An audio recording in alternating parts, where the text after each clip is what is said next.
Do you suffer from nightmares, flashbacks, hallucinations? Is it impacting your ability to do everyday activities like take over as crime boss? Do you feel uneasy and unable to trust people around you? Then talk to your doctor about quercetin. Quercetin may not be for everyone. Common side effects include lost limbs, hairballs, and a sudden urge to urinate. Do not take quercetin if you do not have health insurance, as unexpected injuries have been reported. Ask your doctor if quercetin is right for you, because as long as the galaxy has crime lords, there'll always be a need for quercetin.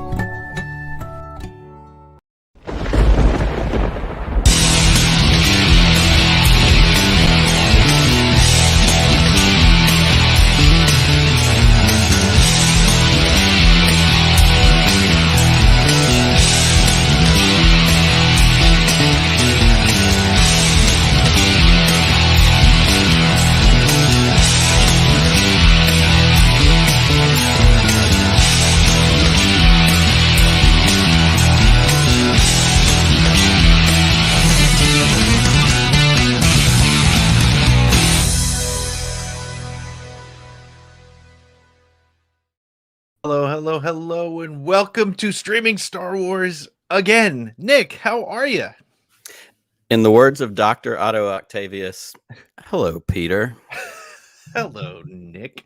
I need to work. I don't know what a Nick is. I got to find a Nick. That'll be this week's assignment. Just turns into junior high boy rhyming jokes, which doesn't get us anywhere. No, not a great way to start. So, Nick, we made it through yet another week, and the Book of Boba Fett season finale came and went. It's so funny. I was thinking about it as we were preparing again tonight. We've said it every single show.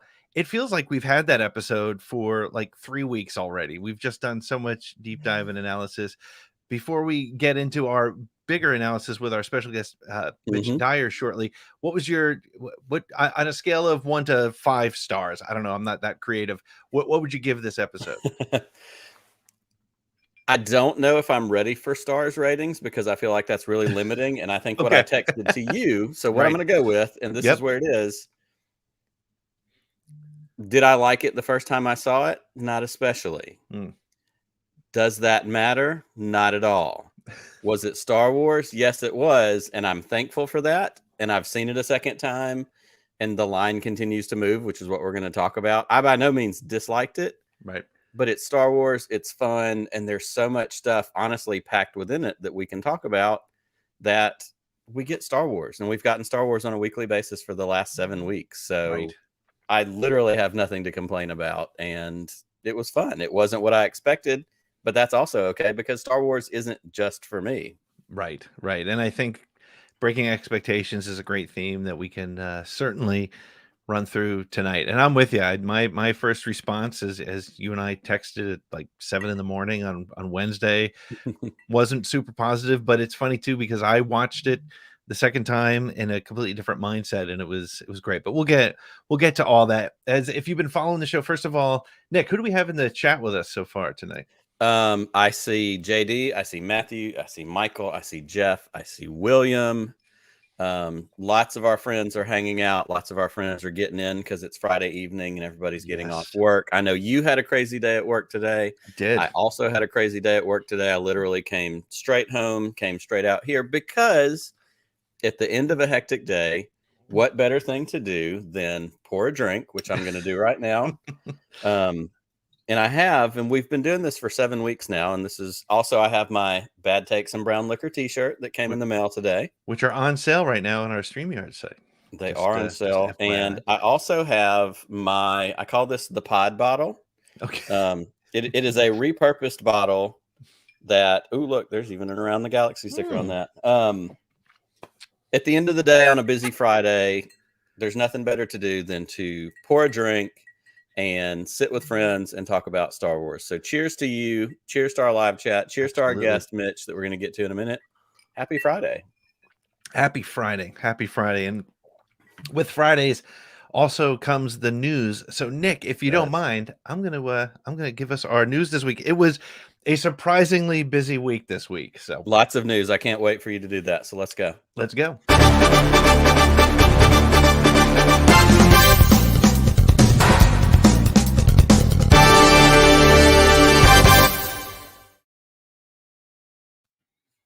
Well, Kenobi gets a release date, Chrysanthemum joins Chewbacca, and a classic comes to Nintendo Switch.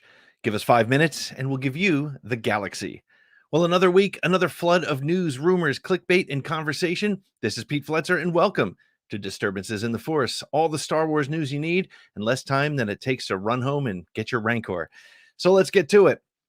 Well, just hours after the final credits rolled on season 1 of the Book of Boba Fett, StarWars.com dropped some long-awaited news on the Obi-Wan Kenobi series. With a social media post, they shared not only a new poster showing the titular character walking the windswept wastelands of Tatooine, but officially announced a premiere date of May 25th, 2022.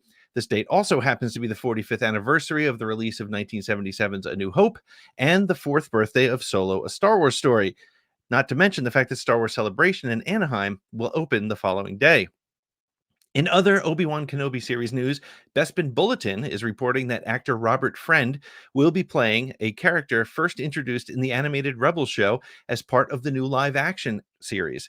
He is reportedly playing the Grand Inquisitor. In Rebels, Inquisitors were introduced as agents of Darth Vader sent to hunt down any remaining Jedi after Order 66.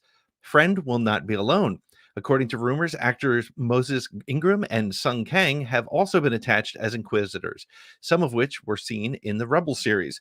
No official announcement about Friend's casting has been made yet.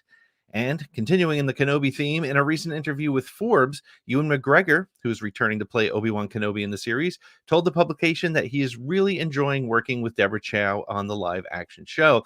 He said, quote, "I loved playing Obi-Wan Kenobi again. It's quite interesting after the experience of making the first 3 films and living through their reception in the world, which wasn't always glowing."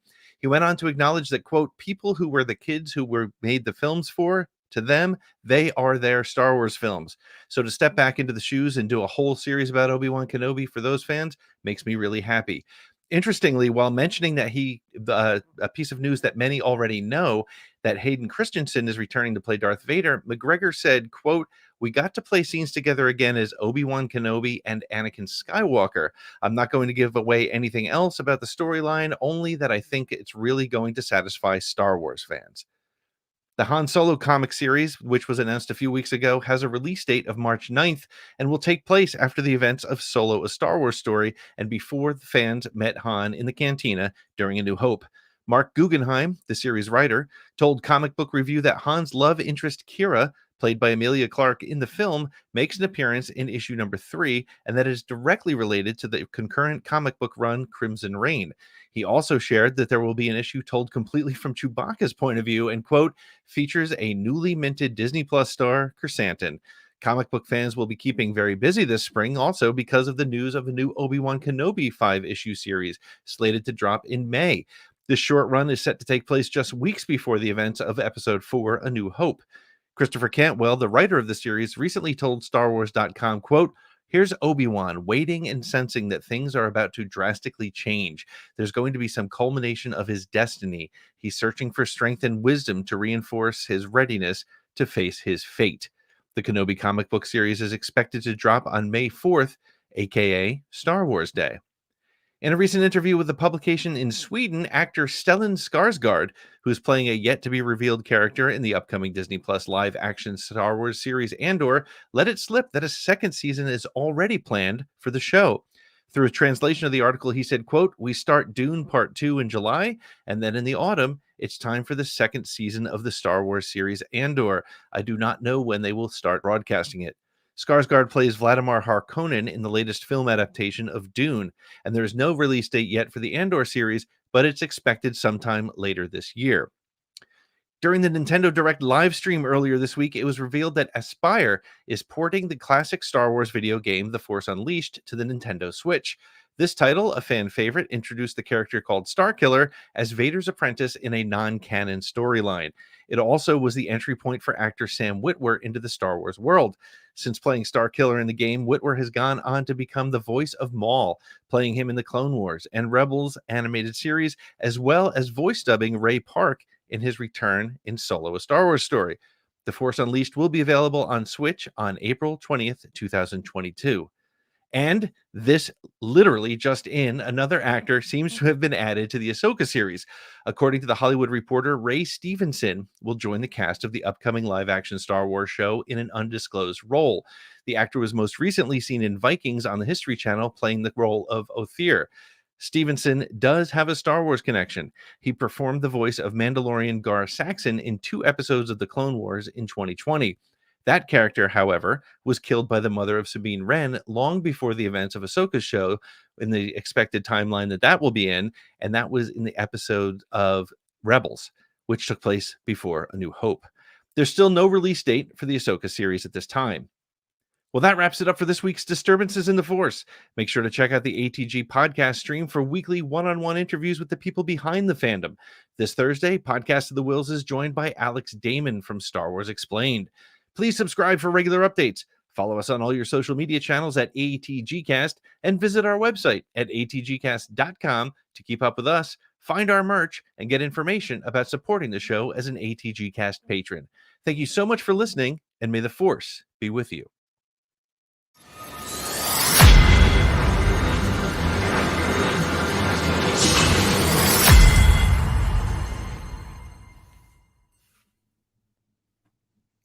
So that was the news. There was a lot of news this week. I'm a little bit tired. I feel like I need to take a nap and drink some more whiskey. Okay. But instead, yes, I'm going to say, great job, Pete. You nailed it again. Thank you. Thank you very much. It's literally, I feel like it's a broken record, and we say it every week. Not much news this week. Bam, bam, bam, bam, bam. Of course, that's not entirely true because the Obi-Wan stuff just started after Book of Boba Fett and just kept pouring and pouring in. But so hey, why don't we bring in our very special guest? We have a writer named Mitch Dyer, who some of you may know from his work on Star Wars Battlefront 2 and Squadrons. Let me bring in Mitch Dyer.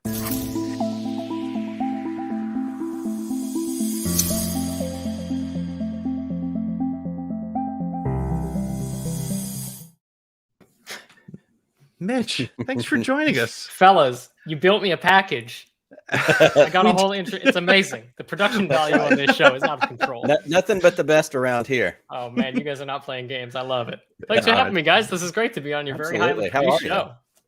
Well, thank you. It's great to have you. And I know I undersold you by I just talked about the Star Wars stuff, but tell us a little bit about your background for the few people who may not know who you are. Oh, man. 1 million years ago, I used to work at a website called IGN.com. After working there, I got to jumped over to EA and got to write a couple Star Wars games. Worked on Battlefront 2 and Squadrons, like you guys mentioned. And then since then, have been working on games like Gotham Knights and some unannounced cool stuff. Been writing a lot of video games. Excellent. That's great. And Mitch and I, it was great when I had Mitch was a guest on the show, I don't know, about a year ago on Around the Galaxy. And it was funny because Mitch is one of the people who also purchased a Shriv, a Star Wars Story t-shirt, which we had on there for a while, which got pulled, by the way. Disney was like, no, we don't think you should be selling He's too valuable. That's true. Right? He's too valuable. So it's so great. So listen, what we've been doing on the show every week is we've been sort of trying to, we take some time to review the episode. I mean, we just came off a gigantic episode. It was the longest live action episode of any of the Star Wars shows so far.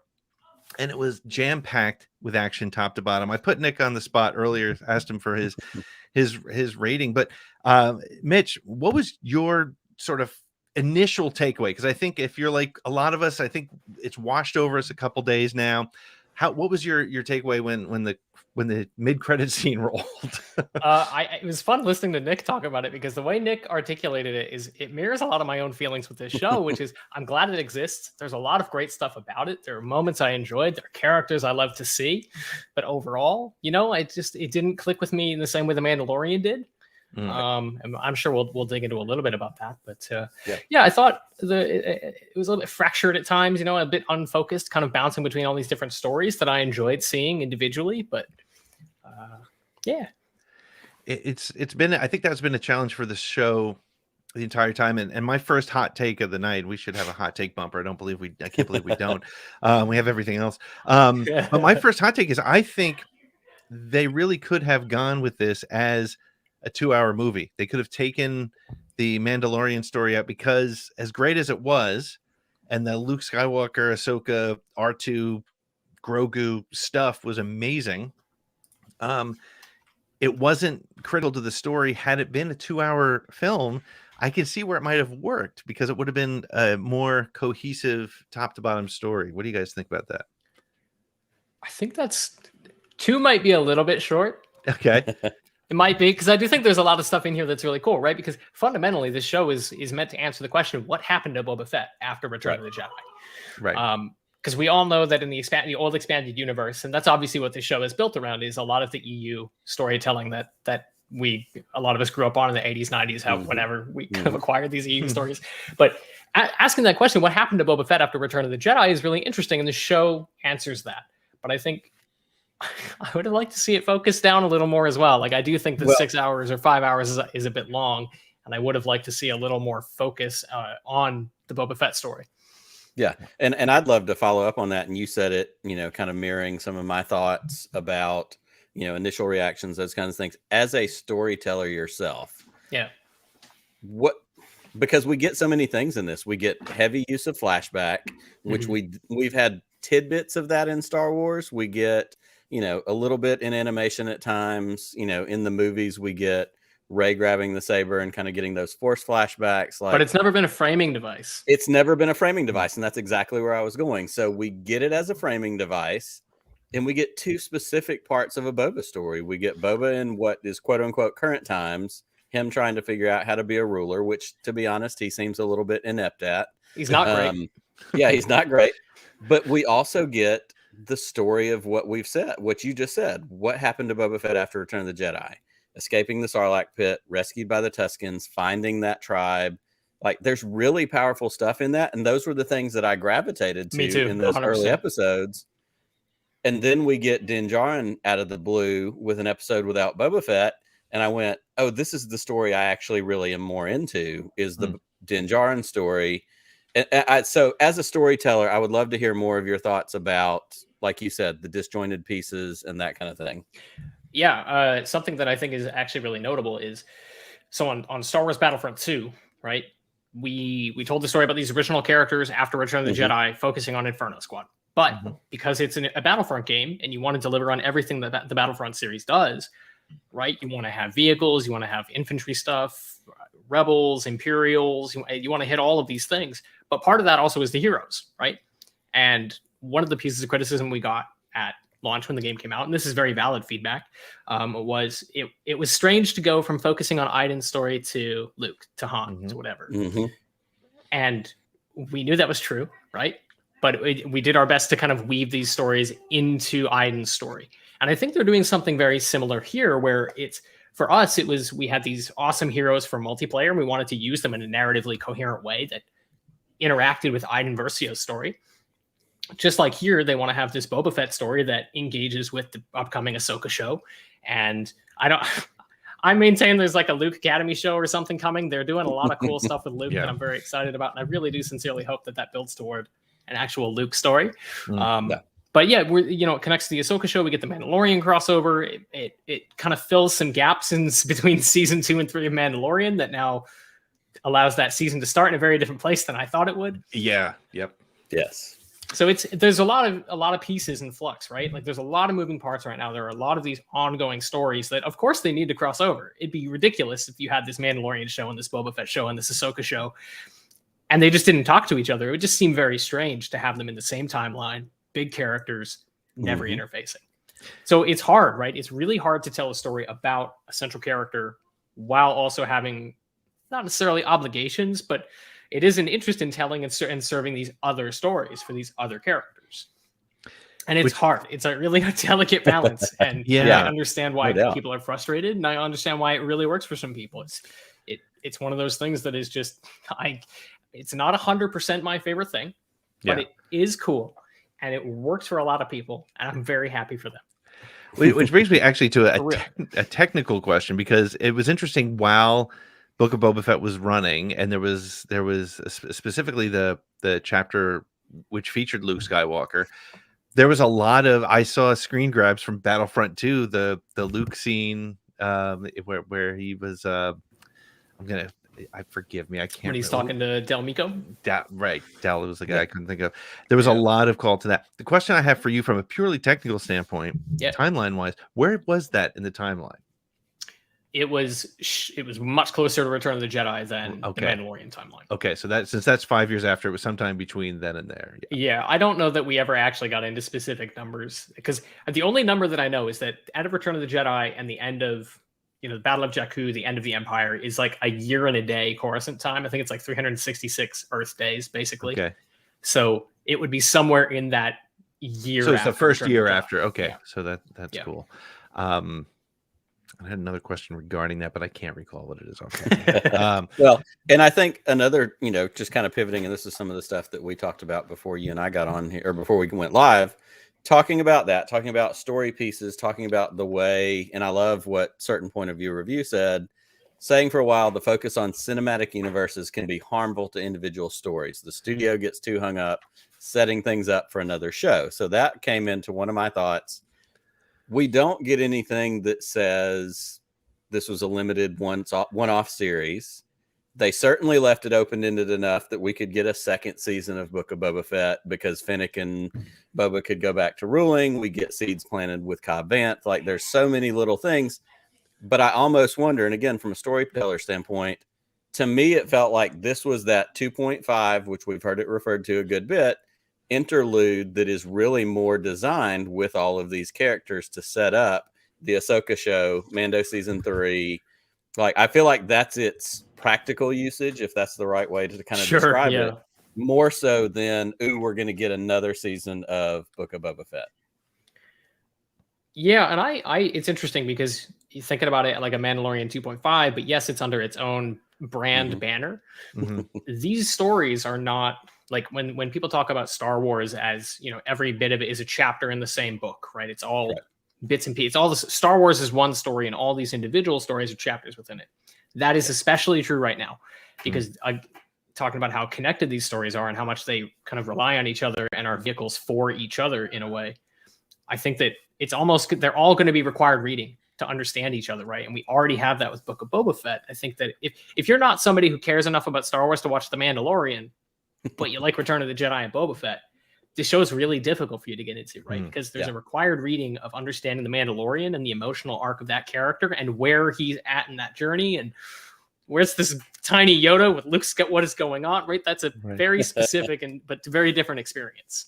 Which is so interesting, because I've given nonstop props to Favreau and Filoni for being able to introduce characters like Bo-Katan and Ahsoka Tano to people like, Nick and I always reference our dads, who happen to be, 70-something-year-old fans who love Star Wars, but don't watch the animation. They don't play the games. They don't read the comics.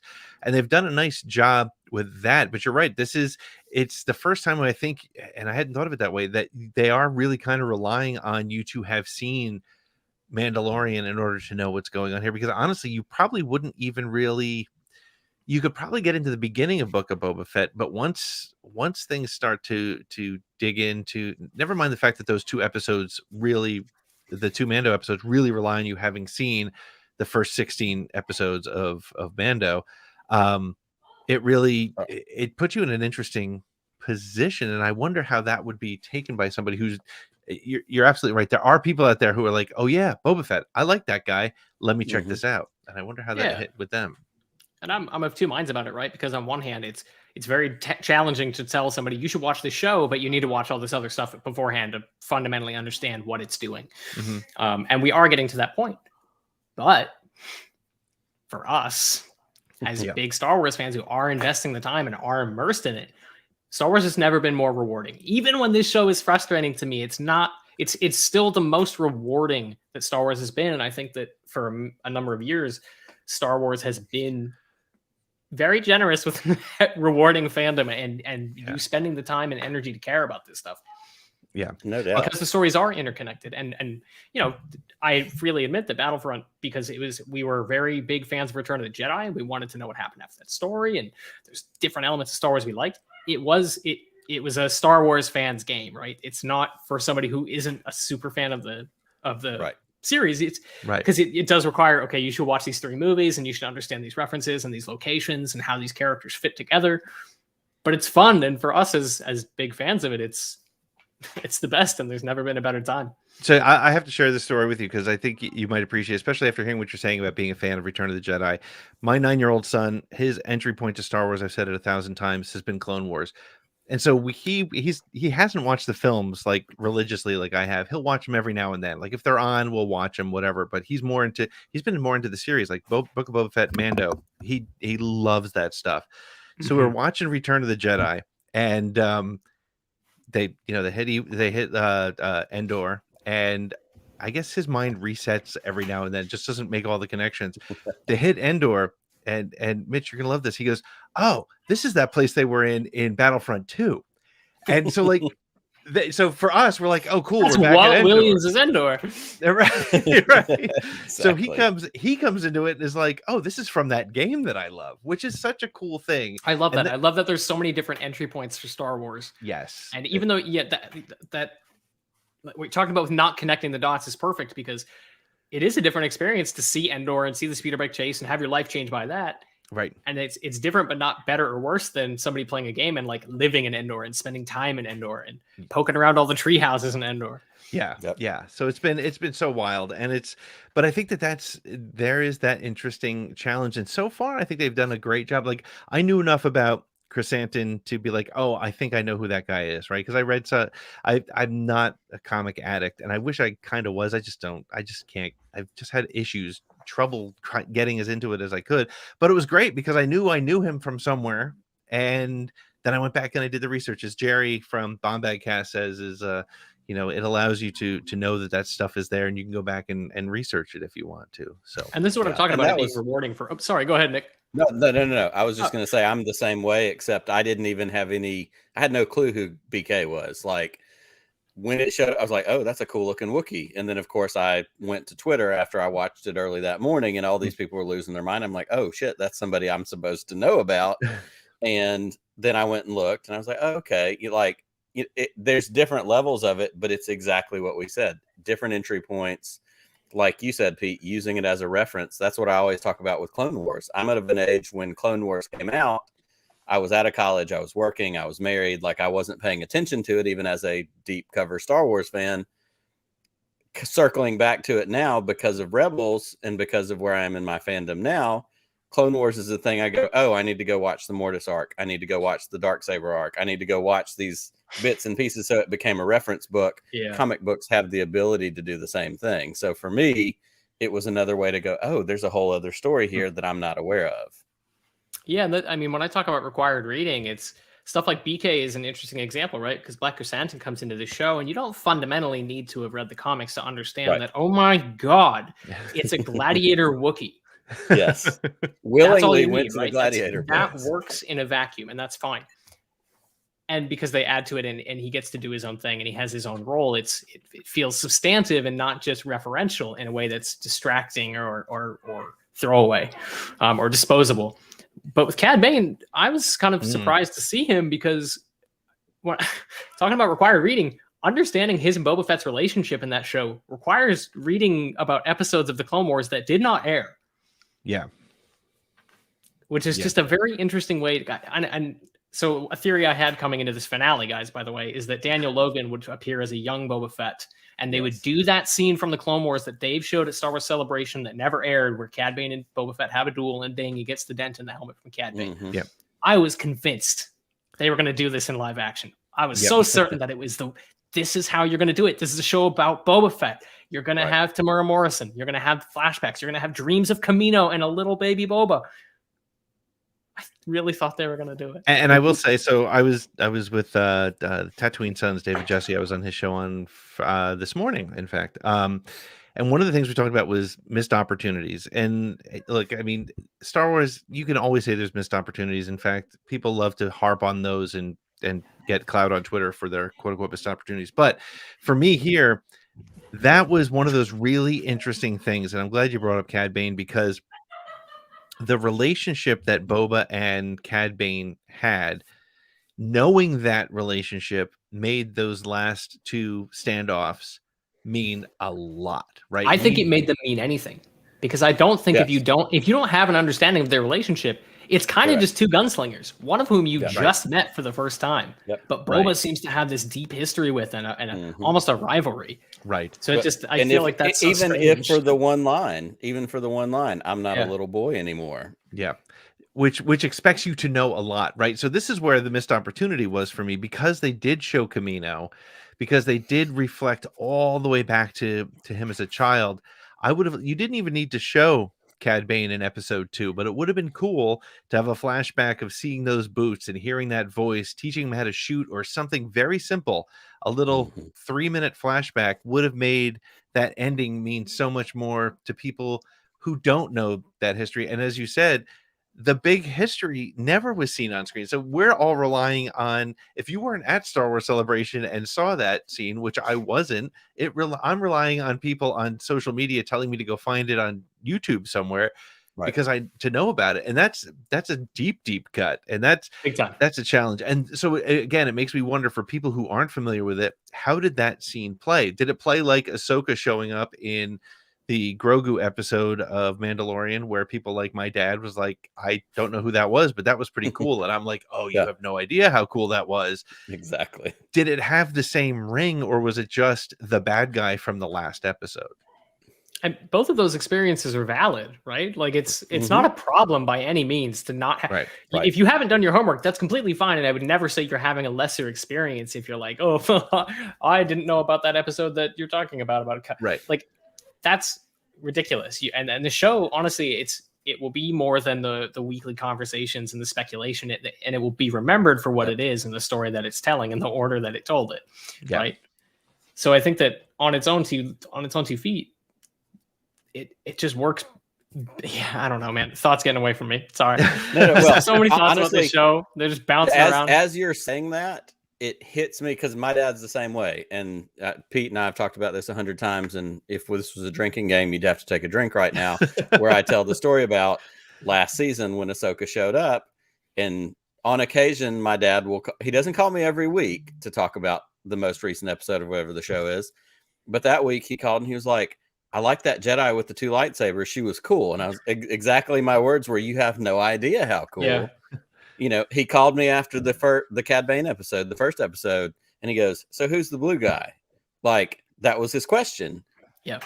Instead of, because I am the deep Star Wars nerd that I am, and because I'm the 10%, not the 90% that are just like, oh, hey, Star Wars, that's fun. Moving on. I've watched it once and I'm done. Instead of being mad that they don't know it, or instead of being mad that they didn't spend more time fleshing it out, I've come back to this thing where I go, this is an opportunity for me to tell my dad, if you liked her, let me show you some other things that you could also watch. Hey, watch this little segment of Clone Wars, or this little segment of Rebels, or like, there's a whole other story there. And if you're interested in her, I can tell you. It's an opportunity to, again, windows and doors. What's their way in? What are they interested in? Or if he calls and go, yeah, that's cool, but I'm ready to watch the next thing, then they get to leave it alone. Yeah. Yep. So let's talk about this episode as the episode that kind of wrapped it up. I mean, so this episode on its own, and it's interesting that, I feel like with other Star Wars series, when we get to the conversation about the last episode, we spend a lot of time talking about the last episode. I find it very interesting that the conversation, not just here, but in social media and in other places I've seen, has been about the whole series. So on the one hand, that means maybe the series worked really well because we're discussing it as a story. On the other hand, how did that finale strike you? I'll start with my thoughts. I felt like, again, the first time I watched it, it was like I went in with expectations, and it's the Last Jedi lesson that I apparently didn't learn, which is don't go in expecting anything. I mean, I had it in my head. I knew it was going to happen. I knew we were going to see Kira. We were going to do this. This was going to happen and that. Of course, almost none of it happened. And so I kind of felt disappointed when I watched it that night with my 9-year-old son, who just let the Rancor scene fight, almost a kaiju battle in the streets of Tatooine, and the action and the shootouts. And my son just loved it. In fact, after it, his only complaint was we didn't get to see Luke Skywalker, but it was, Dad, that was the best episode yet. And that was great. And I watched it from that perspective, and I liked it. And then the storyteller in my head was like, it actually did wrap up the appropriate lines. It may have been clunky. It may have been Robert Rodriguez, which I think is part of the problem with the series. But I felt like the story from point A to point B worked. How did you guys feel about the overall story and and how the last episode wrapped it up? Mitch, go ahead. I was waiting for you, Nick. No, it's funny because I also came into the show without much expectations because I'm really not a Boba Fett guy, and I really wasn't a Mandalorian guy when that show came out, and it really, the Mandalorian comes out, and I'm surprisingly compelled by this Mandalorian and his emotional journey, and it's Lone Wolf and Cub, and it's everything I like about. Yes, exactly. So that works perfectly. So coming into this, I had the exact same setup of I don't really care about this character. I would be just totally okay if he stayed dead in that Sarlacc pit, but if he's coming back, okay, let's see what he's up to. And it's interesting because I'm surprisingly enthralled because of Tamura Morrison, and he's just so great in the show, and I'm just so happy to see him back doing Star Wars and being Boba Fett with the mask off and personifying that character in a meaningful way. Because that's, for me, has been the thing that's missing is Boba Fett standing around looking cool it's cool, but it's not interesting. There's not a story there that I'm driven to care about. Yep. But he's carrying it, and he's telling the story that they're telling through these flashbacks, and with his relationship with the Tuskens and how the changing tides of his career as he's becoming a bounty hunter to a daimyo. I was surprisingly engaged with that and liked it a lot. But looking back on the whole series, I'm a little bit let down in some regards because I really thought those huts had a cataclysmic presence in Tatooine in a way that I think Jabba even didn't, and they felt scary and threatening. And I was surprised and disappointed to see them go away so soon. Under the guise of this Pike Syndicate's a big deal, and they're really scary. But we didn't really get to see that until Cad Bane. And then when it's resolved, they're fairly quickly dealt with. Yeah. So I'm mixed on some of the delivery of it, but there's the core components along the way I found so captivating. Yeah. I liked being here. I liked seeing these huts. I liked Boba Fett riding a Rancor and smashing through a city that he's supposed to be protect. Like, it's silly. It's Star Wars. And when I'm watching it, I'm a little more frustrated than I am now. And I'm looking back very fondly because it's just silly action figure stuff, right? It's this renaissance of EU storytelling through the lens of a toy box of Return of the Jedi 1984-85 figurines. Right. Dump them out in the sandbox and have some fun. Yeah. Yep. Yes. And honestly, and we've said that, and Mitch, you and I are the same person when it comes to a lot of these things. Apparently, I was born in 78. I grew up with the OT. Like, this is where I came from. This is my Star Wars story. I read EU books. I did all those things. But Boba Fett was never one of my guys. Like, he was cool. He was there a little bit. There was a minute, but like, I was much more, I want R2. I want Han Solo. I want, Luke. Like, there were so many other people I was much more interested in. But when the Mandalorian season was announced, and Pete's the one that I've kind of most regularly give credit for this, Pete was the one that went, I don't think we need this. But as soon as it showed up in that first episode in Baby Yoda, we're like, wait, holy crap. Like, I'm in for this. And I've become much more invested in the Mandalorian series and the Mandalorian story and Din Djarin's story and Grogu. So the same thing. We get this series, we get Boba Fett, and I have those moments of going, ooh, I am interested in how did he escape? And I got super invested in the Tusken story and the flashbacks.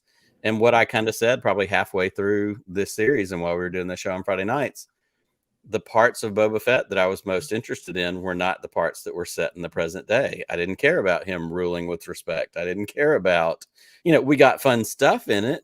Yep. We get, the mayor of Major Domo, like that character has so many funny comedic points and things. Like this week, he was great. We talk about finishing school. We talk about, that doesn't make me better than you. Like, we get all these fun things, but at the end of it, I'm going, which part of these, what drives me the most? What compels me? And that's what story is at its core. What compels you? What drives you forward and makes you go, I want more of that. When Mando showed up in episode 5, I went, this is what I've been waiting for. This made me the most excited, was that story and those other bits and other parts. So all of that to say, the little connections, the little stories, the little bits that show up become a whole separate story compared to everything else we got. Yeah, I think and I think that's there was a on the Thank the Maker podcast, they threw out a concept which I think is interesting, and I keep going back to the fact that honestly, Grogu in this show was unnecessary, and as cool as it was to see those 2 episodes, and in fact, it to me, if I'm being critical, it took away from the finale. Again, in hindsight, was my second viewing. I really enjoyed it as just a pure hour of Star Wars action and silliness, and it was great, and I loved it for that. But as soon as we saw that X-wing fly in, I'm like, okay, Grogu's going to save the day somehow.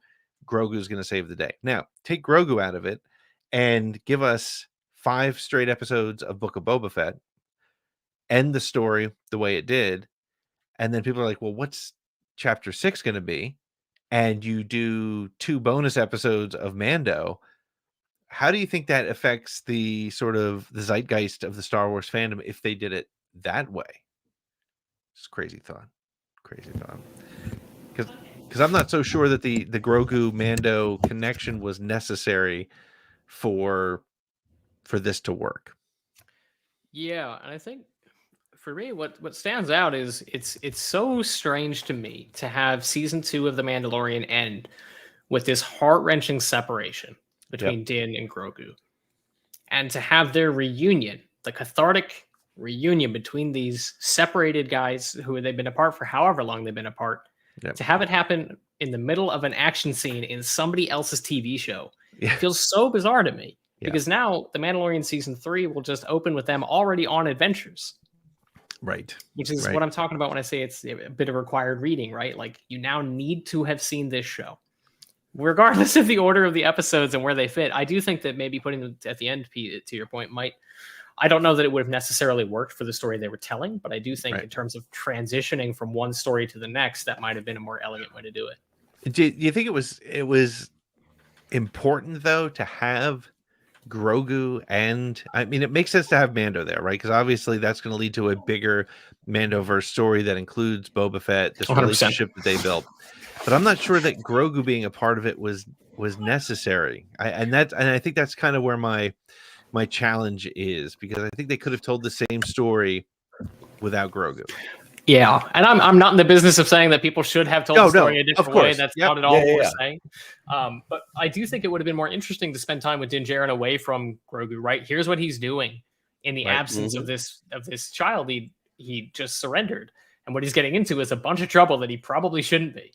Right. Well, and we got the tiniest tease of that in season 2 in the Bill Burr episode when they go to find out where Moff Gideon's Star Cruiser is going to be. Yeah. And the one episode that doesn't have Baby Yoda in it of all the things we've seen.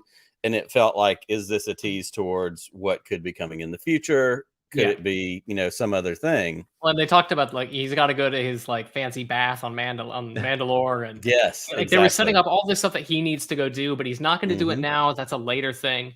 But we do need to get to him now. I don't know. I think that if we had left kind of the Mandalore stuff out of this story and focused just on Din and Boba, I think there might have been good character work to be done there. And like the previous comment said, I think you do when there's this many characters, right? Luke and Ahsoka and Cobb Vanth and Cad Bane and the guy from Office Space playing like a seedy, snaky guy in town who, like, he kind of gets forgotten about too, right? Like, he sneers at Din Djarin or whatever, or whoever he talks to, and is never seen again. Black Chrysanthemum, the mods, there's all these different moving parts. There's so much going on. And it's like, for me, it reminds me of Rogue One, where it's a movie I love and I loved being there and it's beautiful and I love so much of the stuff that's going on. But it's about, my attention is drawn in so many different directions for so many different characters that it gets a little bit lost for me. Yeah, I think that's a fair assessment. For sure. It doesn't mean it's like bad by any means. No. It's just a little bit less focused, and my brain wants a little bit more focus. And there's one other thing, and this is where I was going earlier with my thought, and I got off track with some of the stuff that Mitch was saying, and we've seen it on Twitter, and we've seen it honestly since Mandalorian started.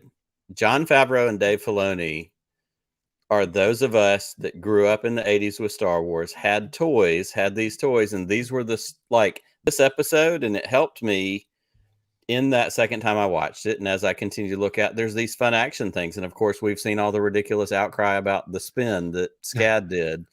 Like, these are the things we did with action figures. Ooh, I've got a Boba Fett and I've got a Rancor. Let me put him on top of him. Like, this story are for kids of a certain age that go, oh, remember all the times we sat down and did all these wild things, and all these times we mashed up the Imperial troopers that we had and pretended like this one was a good guy. He was in secret, or, you know, whatever it was.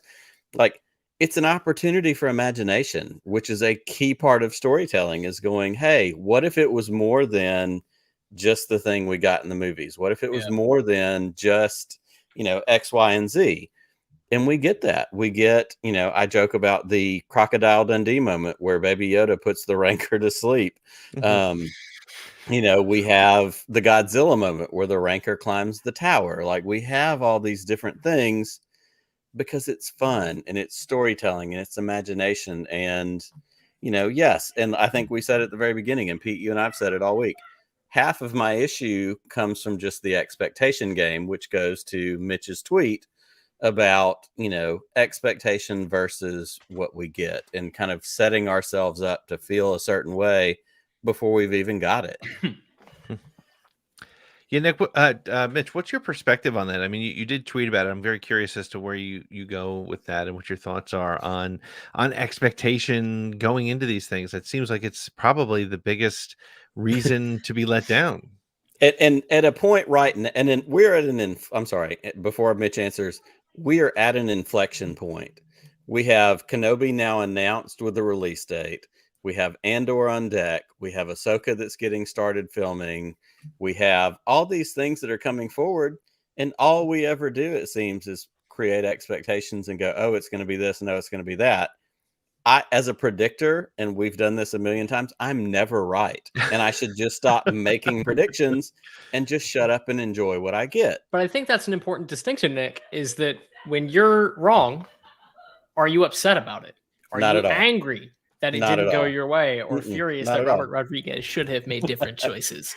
You know, Not that's at all. that's the difference. That's the Correct. distinction, is having expectations is totally fine. And I'm not saying that, you know, I mean, we talked about us specifically, like, not really having expectations for this. Sure. So I'm trying not to sound like we're on a high horse about it.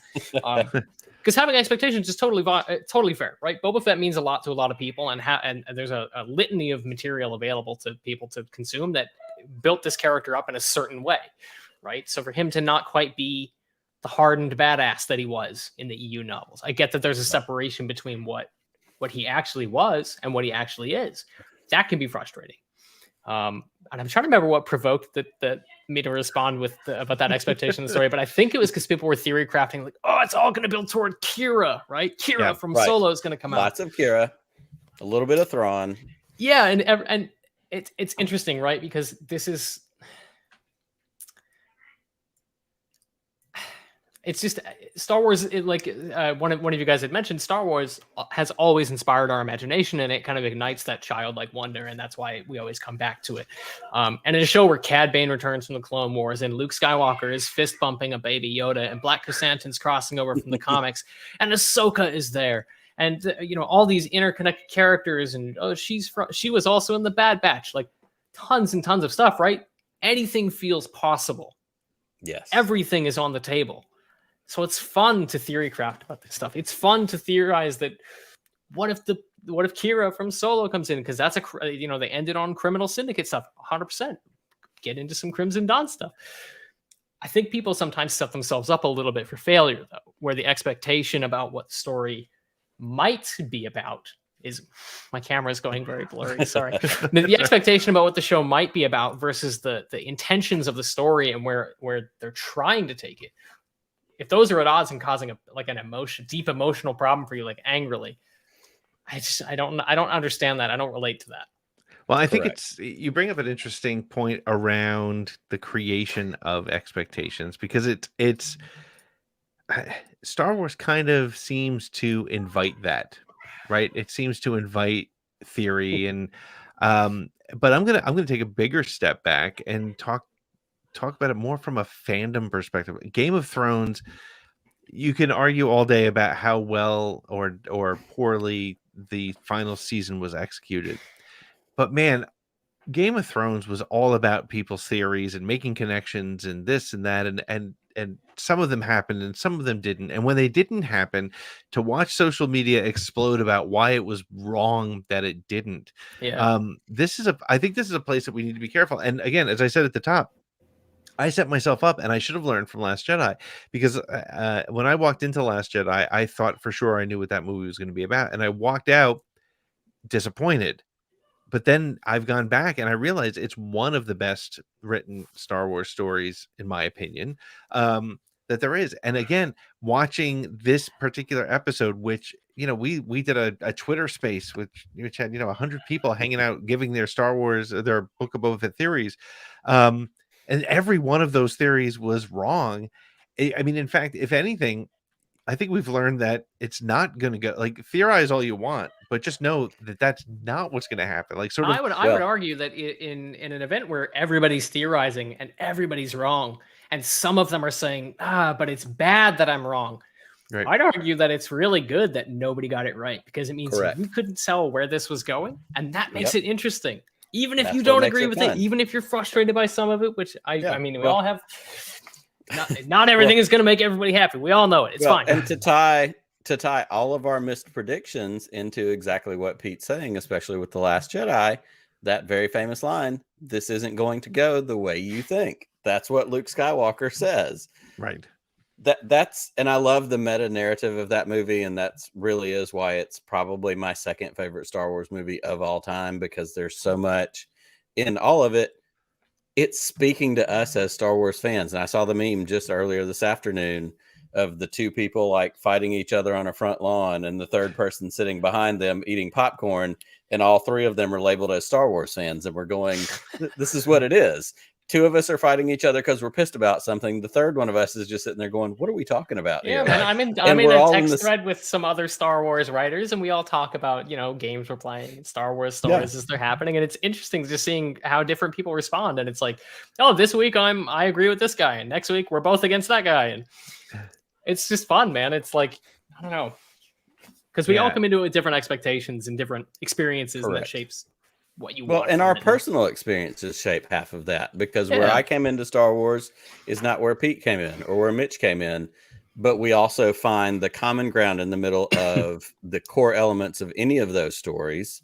And then in the core elements, we all verge onto different paths where we go, I'm a R2 and Han guy, and Pete may be a, Maul and, Kira guy. Like, everybody has a different path, but they also cross over each other at different points. And in the midst of that is a shared story. But because we're living certainly in the era that we're in now, between animation, TV shows, which we didn't know was a possibility 5 years ago, and movies that'll still happen at some point, like, we have it all, and we still get wrapped up in wanting to lose our mind because this one thing didn't happen, or this one thing didn't go the way we thought it was. And I, like, by the end of the finale, right? Because I really thought the Hutt stuff was awesome. Like, it was that episode 2 of Boba Fett. Oh, some of the finest Star Wars that has ever existed. Fantastic. Just loved it. I forgot the point I was going to make. I was just gushing about those Hutts, man. They were so good. Well, and it was, and you said that earlier, and sorry to cut you off, Pete, but like, I do think one of the big things, and somebody said it earlier in the chat, and I'm going to miss it at this point. Everybody was, who's the big bad? Who's the big, the one big whatever? To me, the Pikes, and this could have just been like a rubber mask thing. Like, I was like, the Pikes didn't really scare me. But like the Hutts, the twins, when they showed up, we were like, okay, this feels good. Yeah. Because it's Return of the Jedi, it's Jabba, it's the Hutts on Tatooine. Like, we had history with that. And so we had that, the moment after the second episode or whatever it was, where we spent a week going, who's bad enough to scare the Hutts away? Yeah. It wasn't the Pikes. And I think that's where fan theory and expectation is both good and bad, because I don't think I won't say anybody, but I know between the two of us, Nick and I, we both agree that the Pikes weren't scary enough to scare off the Hutts. So of course our brains start to go, well, who is the big bad? Is there somebody behind the Pikes? And it doesn't help that when they do confront the assassin, who's the big bad? He says the mayor, and then it's not. So it's just, it's a little bit. and this is what I'm talking about when it's bouncing all over the place. It's like you're looking over here and it's Danny Trejo and a Rancor. What? Never see him again. Look over here. It's this totally other thing. And it's kind of, for me, it felt really hard to keep track of what was important and what wasn't. Yeah. Well, as we come to the top of the hour here, I want to throw out a question for all three of you, or three of us. I mean, I'm looking at a picture of the three of us, and I'm like, I was like, Pete, is there somebody who's here? That guy with the hat? Tell us about the fourth chair today. That's the guy with the hat. What a good looking dude. What was the biggest surprise to you in this episode? This episode specifically. Was there any big surprises, and if so, what was it to you? Mitch, I'll throw it to you. Damn it! I was really hoping you wouldn't. So I was trying to think. Damn it! I'll go go first. I feel like this episode. Go ahead, Nick. No, I was gonna say I'll give you a second to think. I'll give you a second to ponder. I was just thinking. I feel like this was the one that wasn't. It didn't have as many reveals, right? It kind of brought everything together, but it didn't have the like, oh shit, that's Cad Bane. Yes, correct. Yep. Yeah, and I think that's exactly where I was going, which is it was good. It was fun. Like I said, I've seen it twice. I watched it at 5:30 that morning with my oldest kid, and then I put it on maybe later that day at work. I was doing paperwork and I put it on my phone with an earbud in. Like those are the two times I've got it. The second time with a little distance, with exactly as Pete said earlier, I think maybe even in our text thread, getting past the personal expectations. The first time you're like, oh, I think it's going to be this. So you're left to bathe in the light of, oh, it wasn't that thing I thought it was going to be. The second time you get to just consume it and go, okay, this is fun. And like, there's like Boba Fett rode a freaking Rancor. We found out that Cobb Vanth isn't dead, which feeds my personal soul on a lot of levels. I'm pleased about that as well. Oh my God. Like if there's anything I want more than Space Raylan Givens to have his own show, I mean, we're there. But beyond that, it just becomes, what are we looking at? So for me, I think the biggest surprise is, and I don't know if that was the question, but I'm going with it. Yep, that was it. There wasn't a big reveal. It wasn't a big, oh, it's Kira, oh, it's Thrawn, oh, it's this other thing. It was a battle, which it cracked me up the whole time. And I love Fennec Shand, and I love that she got her moment to show us she's a master assassin at the end. Yep. But like, the most of this episode, Fennec felt like an exposition device because we spent that time in the burnt out building where she re-announced the plan to all the people who should have already known the plan. Right.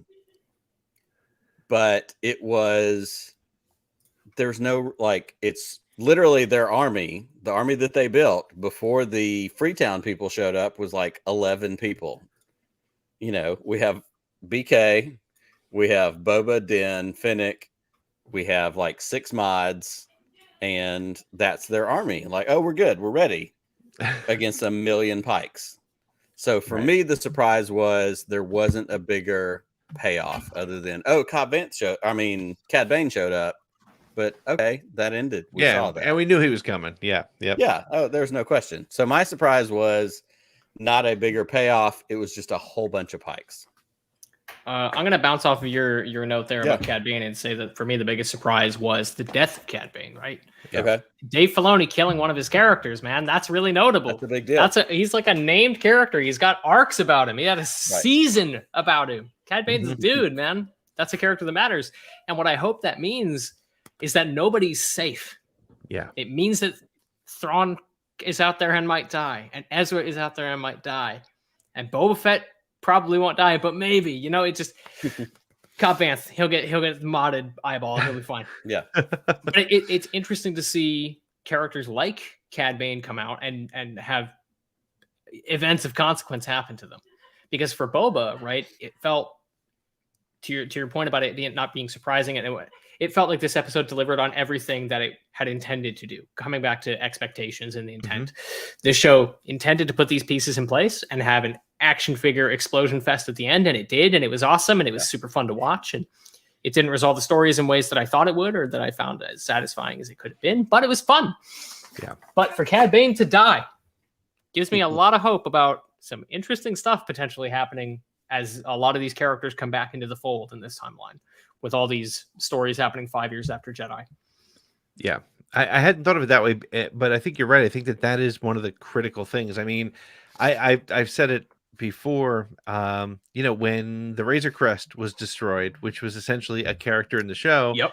it lets you know that there are stakes, right? And on the other, and this is why I was texting with I think our friend Scotty Nick, who said Cad Bane definitely didn't die. He's coming back, and he can't. Cad Bane cannot come back because that would, we're already at a point where Maul has come back, where no one's ever really gone, where we've seen. We can't have that happen because the stakes will be eliminated for Star Wars, and we can't live in that world. I don't think the story can survive.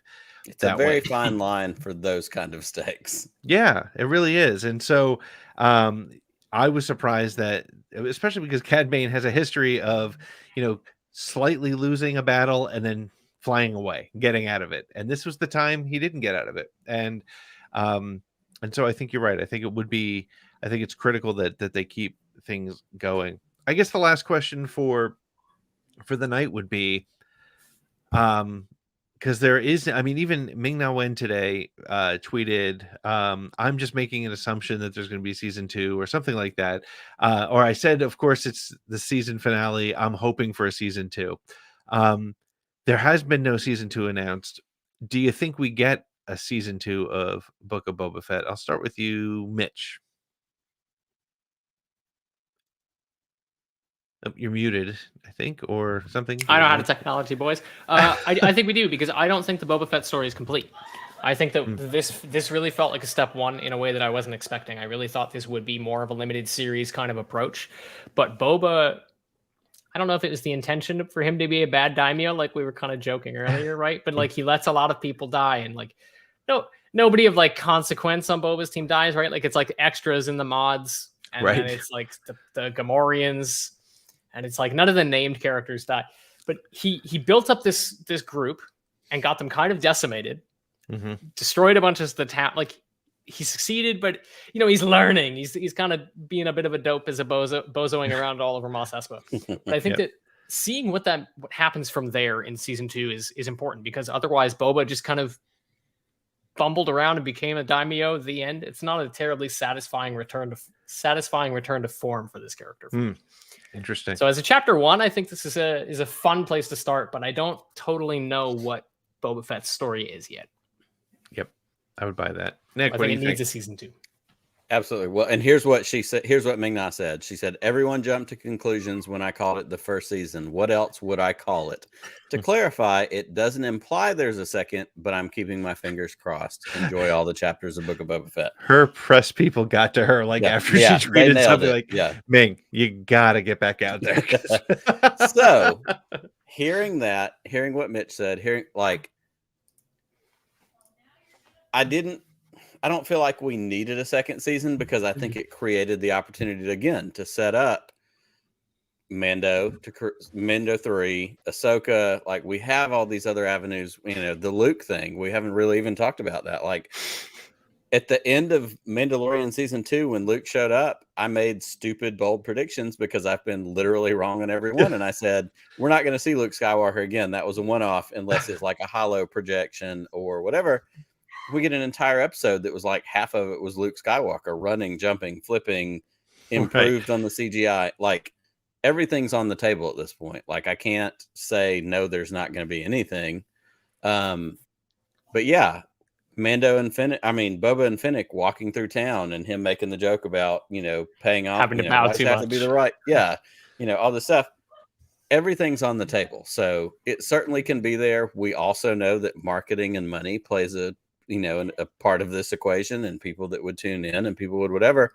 So I'm not going to say no.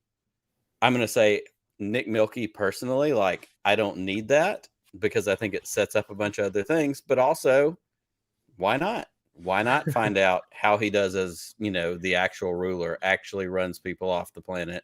Yeah, there's plenty on the table. There's plenty of things that can be dug into.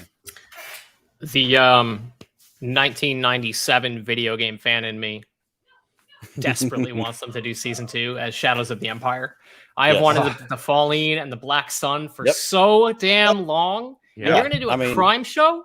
and not give me. Well, come on. Well, and now on, Prince John. Shizor has apparently been I name would say dropped in the Shizor comic is book, canon so. now. Like, how about that?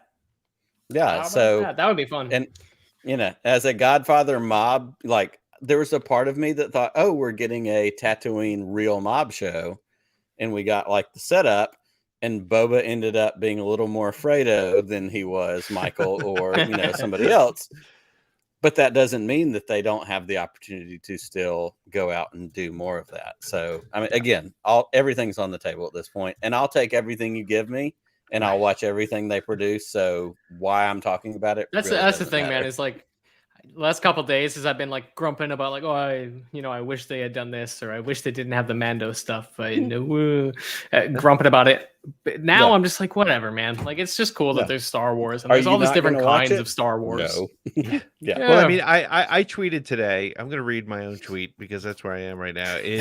I said we live in a world where we got to see a Mandalorian fly an N1 fighter to find a little Yoda-like friend training with Luke Skywalker, and R2-D2 has a bench made for him so he can wait for Ahsoka Tano. I mean, look, it sounds fake. It sounds insane. If you read that on Reddit, you'd be like, "This guy he's nonsense. What is he putting everything in one show?" I have a Star Wars leak. Here's what's going to happen, and be like, "No, dude, you're high. Stop posting. It's done." So, and again, like it's funny because people who want to be angry are going to be angry no matter what. We saw it with the spin and shoot stuff. Like people are looking for a problem, and you know what?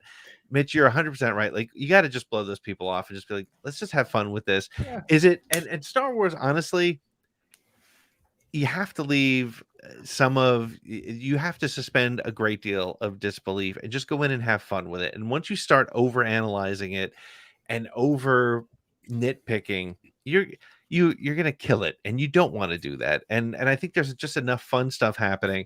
My personal feeling on a season 2 is I don't think we need it. I think we'll see it somewhere else. I think season 2 of Book of Boba Fett is Book of Cobb Vanth, as coming in and actually doing the job the right way. And I just want to throw this out here as a last thought. I love the fact that Boba Fett was just such a dipshit. Like he actually believed that the other families were. He's like, my gosh. We had a They wouldn't sell me out, right? Who is what? So I actually really Can you imagine if Michael or his dad in The Godfather was like, yeah, everybody else will stay out of it. It'll be fine. It'll be fine. Can you imagine how that would have gone? Like, what are we talking about here? So, well, guys, I think we made it. There's nothing to predict from this point other than, we thought about season 2. What'll be interesting is the next series appears to be based on timing, Obi-Wan Kenobi, which won't touch this timeline, of course, based on where it is. Maybe let me just ask you this, Mitch. What do you? We talked about expectations and leaving them behind. Yeah. What do you want to see from the Obi-Wan series? I mean, man, as I was saying, like I'm kind of grumping in the aftermath of the finale about Boba Fett. I was like, oh man, am I just tired of Star Wars TV? And I saw that poster and said, nope. I'm not at all. I'm so fucking ready for Obi-Wan Kenobi, you guys. Yes. I cannot wait. I've never been more excited for a Star Wars thing ever. Yes, I'll drink to that. And here's why. It's not just that it's Obi-Wan Kenobi. And it's not that Ewan McGregor's coming back. And it's not that Hayden's going to be in it. It's not that all these casting rumors are very exciting. For me, it's because they're doing it as a limited series. Right. Because they're coming at it with intent and purpose. And we know from the outset, this is a one and done, and that's it. Yep. Which tells me they know exactly what they want to do. Yeah. It's like I said the other day, it's like, I'm excited about Obi-Wan, not so much because of Obi-Wan, but because it's going to be one director as well. Right. So we're going to get one vision for this. It's a 6-hour movie. We haven't had that in quite a while. Yeah, we haven't. And even when Pete, you did the news at the beginning of this episode, that was one of the things that I circled when I saw that story and I sent it to you. And I mean, Ewan McGregor said Deborah Chow directed all the episodes, like a unified vision.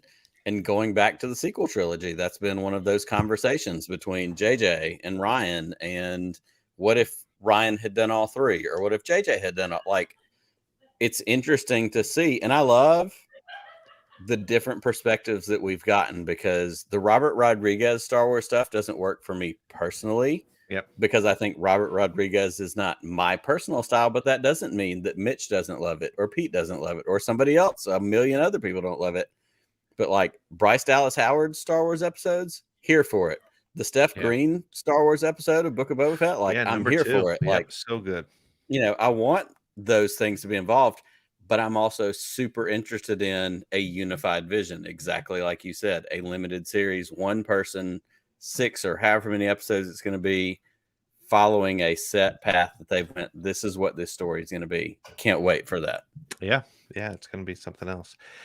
Mitch, where can people find you on the interwebs? Where can they keep up? Oh man, I'm Mitchy D on everything. You can follow me on Twitter, but I don't recommend it. Man, I don't know. Play Star Wars Battlefront 2 and Star Wars Squadrons. Those games are really cool. I'm super proud of them. Oh, they're so much fun. And like I said before, it's so funny. It's a testament to Battlefront 2, and I don't just say this because you and I have had a number of conversations over Twitter and have spoken a bunch of times, but it's one of those games that I love the fact that my son can go and play it and just get into it as much as I can and get to know those characters. And like I said at the top, the fact that his entry to some of our favorite locations in Star Wars for him was Battlefront 2 was great. And I'm excited to be able to talk to you about anything related to that. And hey, we need Shriv to show up in. Dude, you are telling me. Yep. You are telling me. Listen, they've already figured out the Duros prosthetics. It's exactly time. Yes. Yeah, Cad Bane, I have to believe, was a proof of concept for the real Duros that they're really going to work up to. Let's make Shriv happen, I think is what we're going to go with. Put Dan Donahue in that suit. Let's do it. Oh man, Dan, and is there anybody better than Dan? I mean, come on, it Dan, truly isn't. It has to be Dan. So, well, guys, thank you so much. This has been a lot of fun talking streaming Star Wars. Nick and I are going to take the next couple weeks off because there is no Star Wars television, but we'll be back as soon as there is some, probably even before, because drinking on Friday night talking about Star Wars, there's our wives may not agree, but there's it's not a hell of a lot of many things better than that. But this was great. Thank you all for hanging out. Nick, may the Force be with you. And you also.